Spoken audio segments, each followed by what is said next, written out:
Hey guys, welcome to chapter 4, day 2. Yesterday we talked a little bit about the causes of the unequal heating of the earth, and today we're going to talk a little bit about air currents and how those affect the temperature and the wind patterns and the weather all around the world. Okay, so you should be on page 91. Up here where it says atmospheric convection currents. Alright, so first let's talk about a few properties of air. Alright, the air has 4 different properties that we're going to be measuring and keeping track of pretty consistently throughout this chapter. Okay, so first is density. We know that as density decreases, so the less dense something is, the more it floats. Okay, and that's true with just about everything except ice. And then if you increase the density, then it sinks. All right, so you can think about things with super high density like pure metals. They're going to sink in water because they have a higher density than water. And then things that like ice that has a lower density than water is going to float. All right. We also have this thing called water vapor capacity. Okay, so usually the higher the temperature is in the air, the more water is in the air, which is why we have that thing called humidity. Now we live in kind of a desert area, so humidity isn't as huge of a factor for us, but in a lot of places in the south, the higher temperatures they have, the more water, making humidity. Okay, now the maximum water in the atmosphere before we start like condensation and rain and things like that is called the saturation point. Okay, now once you hit the saturation point, if you go lower than it, that's what caused things to rain. That's why we have clouds, that's why we have rain, snow, because the water gets up to the water capacity gets up to the saturation point, and then it can't sustain it, so it falls, and all of that energy is released as precipitation. Okay, so I really enjoy this graph over here. It's a really important graph for the test in September. So the saturation point of air increases with temperature. Okay, so we know that when air cools and its saturation point drops, water vapor condenses into liquid water that forms clouds, just like I said here. Okay, so we hit that saturation point, temperature falls just a little bit, and then we have rain. Okay, so there's 2 steps to kind of calculating this. Okay, because we can tell by this temperature and saturation point graph, we can tell how much rain will actually fall. So it says if the temperature of air saturated with water vapor fell from 3 degrees Celsius to 10 degrees Celsius, so from 30 to 10, we know that 20 grams per cubic meter would fall as precipitation. Okay, so from 30 to 10, okay, we subtract 30 to 10, we subtract 20 grams per cubic meter would fall. Okay, there's a couple of different YouTube videos that I would encourage you to check out. Bill Nye talks about wind. Okay, and then I'm also talking about convection in the atmosphere and oceans, because we're going to be talking about that for the next couple days. Okay, now we have 2 more properties of air that we need to talk about real quick. We have adiabatic heating and cooling. Alright, so the first one is adiabatic cooling. We're increasing altitude, which decreases pressure, which is why when you go up to Pikes Peak, it's kind of hard to breathe. Okay, now when the air decreases pressure, it also increases in volume, so it's kind of spreading out. Okay, and then that causes the temperature to drop. That's why it's called adiabatic cooling. Okay, so low pressure, high volume means low temperature. Okay, and that's adiabatic cooling.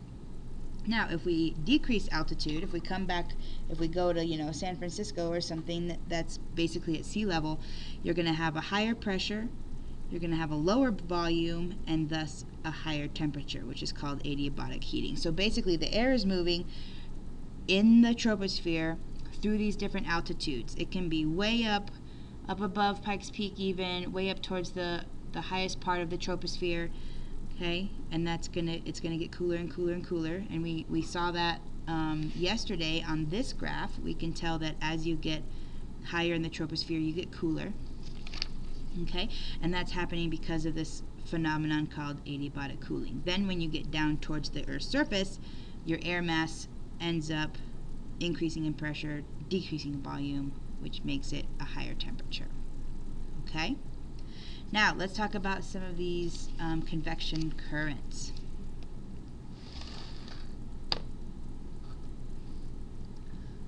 All right, so we're going to talk about convection currents and convection cells.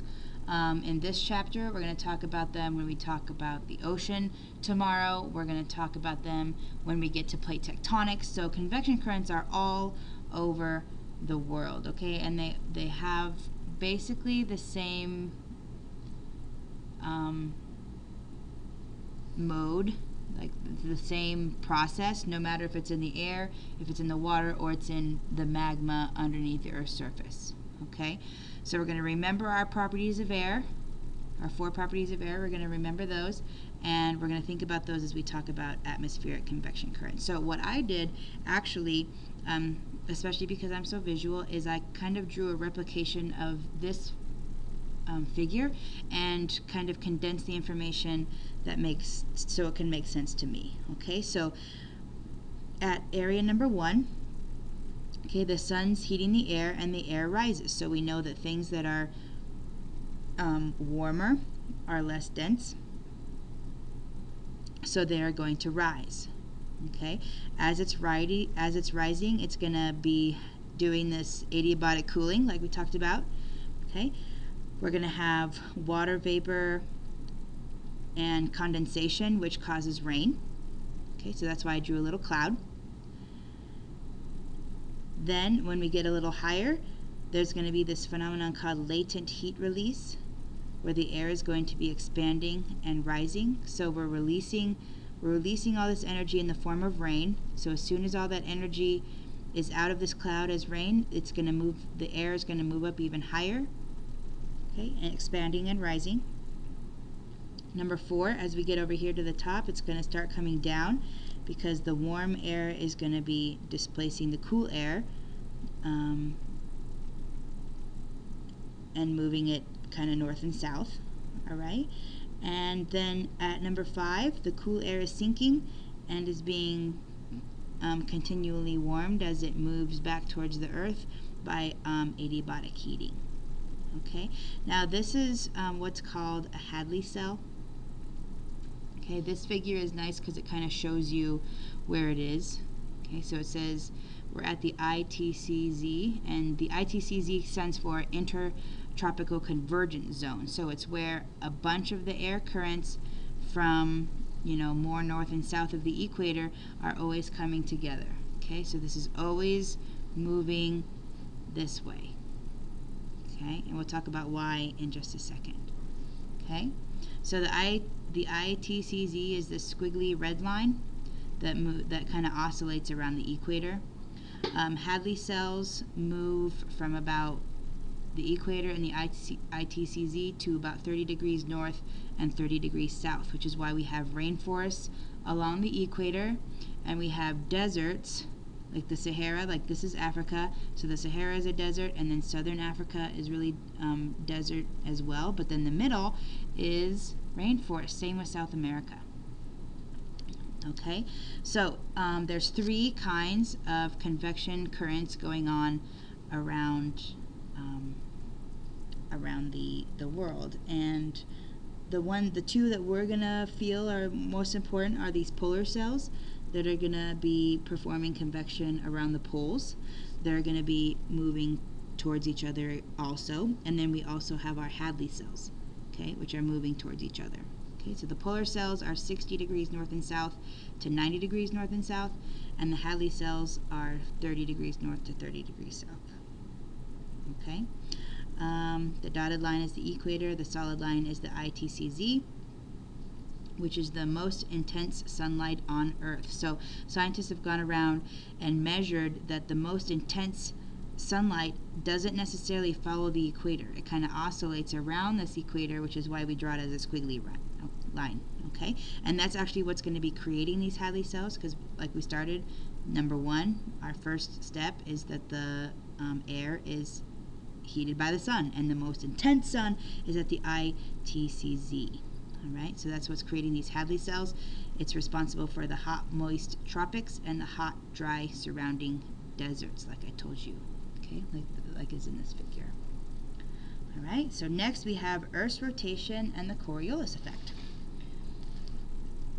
And tomorrow we're going to do an awesome, actually the next 2 days we're going to be doing an awesome lab about the Coriolis effect. All right, so what the heck is it? So the Coriolis effect, of course, our friends, the scientists, love to name stuff after themselves. So this was kind of founded by a dude whose last name was Coriolis. All right, and he said that the deflection of an object's path due to Earth's rotation will happen no matter where you are on Earth. Okay, so if you think about the way the Earth rotates, it's really evident in this diagram, so that's what I recreated here. We can, if we put a man at 80 degrees north for a day, okay, he will be traveling at 291 kilometers per hour. Okay, because there's not very much that he's going to have to go around, because he's really close to the pole, so he's not going to be traveling very fast. Versus if you put a man on the equator for a day and you calculate that based on the Earth's circumference, he's going to be moving at 1,670 kilometers per hour. Okay, so even if he's standing still, he's still moving with the Earth around at this speed. Okay, and that's a huge dramatic difference from the speed of the Earth at the pole. Okay, so rotational speed varies with latitude. If you threw a ball from the North Pole to the equator, it would actually be deflected. Okay, so if the Earth wasn't moving, I could throw a ball from the North Pole to the equator and it'd just go in the straight line. But since the Earth is rotating, and it's rotating at different speeds depending upon what latitude you are, this ball is actually going to have a curve on it, and it's going to land deflected. Okay, it's not going to be landing here like it would if the Earth wasn't moving. It's going to be landing over here because the Earth is carrying it that way. Now, if you're having a hard time visualizing it, I would suggest that you watch this video. Also, tomorrow when we do our lab, it's going to make everything very, very clear. Okay, so I went ahead and drew both of these figures so that it would make more sense to me. Okay, the deflection depends upon the northern and southern hemisphere, of course. In the northern hemisphere, if you threw something to the north from the equator, it would be deflected this way. If you threw something south from the equator, it would be deflected that way. And then the opposite is true for the southern hemisphere. Okay?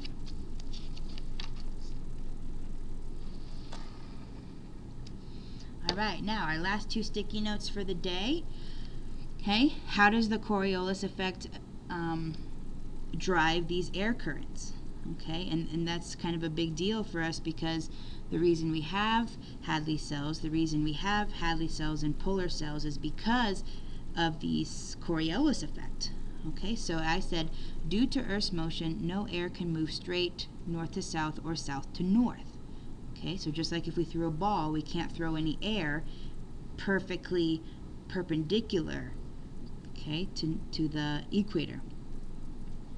Now, I went ahead and drew this figure from the page before about the northern hemisphere and the southern hemisphere and how they're deflected, because sometimes it helps me remember. We also have these different kinds of winds. We have westerlies, which maybe doesn't make sense to you because they're actually pointing to the east. Wind is always named for where it starts. So it starts in the west and goes towards the east. That's why it's called a westerly, okay, because it starts in the west. The trade winds, okay, are going the opposite direction according to the deflection. So they're going to, they're coming southwest in the northern hemisphere, and then northwest. Okay, so they're called northeast because they start in the northeast. They're called southeast because they start in the southeast. Okay, and then here's the westerlies, but they're just a little bit different because they're now in the southern hemisphere. Okay, so that should make sense because they're opposites. All right. Winds are named by where it starts. I said that. Awesome. Okay. All right. Now, the only thing that's going to kind of throw off these patterns is going to be things like mountain ranges. If you have a really dry year, a little bit later on, we're going to talk about El Nino. We're currently in an El Nino year this year, so we're going to talk about how that's going to affect us. All right. And last but not least, we have Earth's tilts and the seasons. So let's see if I can get both. Yeah, I can get most of it. Okay. So what I did again, because I think this figure is really important. Okay. I have shaded in the different hemispheres according to the seasons. I obviously drew the sun very little, but that's just so we know where it is. And I wanted to summarize everything on this figure over here into a more concise, more readable sticky note. Okay, so first we have March equinox, which to us here in the northern hemisphere is spring. We have about 12 hours of day and 12 hours of night. Make sure you understand that whatever it is in the northern hemisphere, it's the opposite in the southern hemisphere. So if it's spring here in the northern hemisphere, that means it's fall in the southern hemisphere. Okay, then our second season is going to be winter. No, our second season is going to be summer, of course. So we have spring, summer, fall, winter. I don't know why I put a 2 there. I need to fix that. So summer is also known as the June solstice, okay, the longest day in the northern hemisphere. Okay, so usually we know that summer starts with the longest day of the year. Okay, so it's usually like June 21st or 22nd, somewhere around there. And we know that summer is starting because it's the longest day of the year. Next we have fall, the September equinox. It's going to be fall in the northern hemisphere, so it's going to be spring in the southern hemisphere. We have 12 hours a day and 12 hours of night. It kind of equalizes again. Okay, so these ones are pretty equal. All right, and these ones, summer is of course dominated by day, winter is dominated by night. The first day of winter is always the shortest day of the year in the northern hemisphere. And you probably know that because it feels sometimes like you go to school when it's dark, and then if you like stay for a football game or something, you're going to go home when it's dark. Okay, so I think that's it for today. All right, we want to make sure that we understand which way that the Earth is tilting. All right, because it's always at a 23.5-degree angle, no matter where it is. Okay, so if you're asked to draw this, make sure you always draw the tilt in the same way. It doesn't like rotate like a top. Okay, it doesn't rotate. It's always tilted the same direction. Okay, and I think that's a really common misconception. All right, other than that, I think we are good. I will see you tomorrow.